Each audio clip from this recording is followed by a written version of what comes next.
नाता देहिया में हरदी घसाता ए जान का करी हर प्यार का टूट जाए नाता देहिया में हरदी घसाता कोई से भी सराइब तोहके बड़ी याद आई हो कोई से भी सराइब तोहके बड़ी याद आई हो आजू के रतिया जानू मिली हो भोरे पिया वाले के जइए हो भोरे पिया वाले के जइए हो।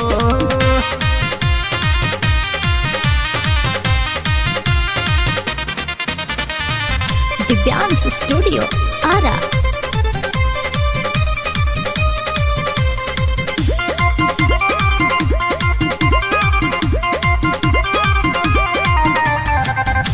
कोई विदाई सुबह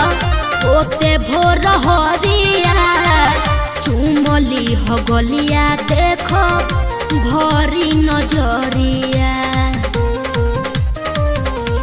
रहब पहले से हम खाड़ राहते अब तोहार झकी हो घूंघूटा हटा के और डोली के उघार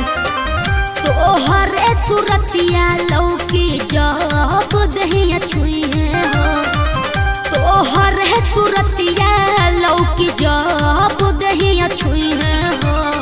आजू के रतिया जानू मिली हो भोरे पिया वाले के जइए हो भोरे पिया वाले के जइए हो।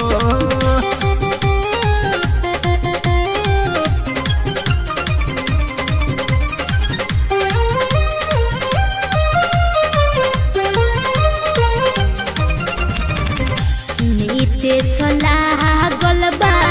तोहरा से नहिया दिल रही तोहरे भीरी ससुरा जाई देहिया भैले छोटन मनी से ही बोलिया पा दीवाना सुन सा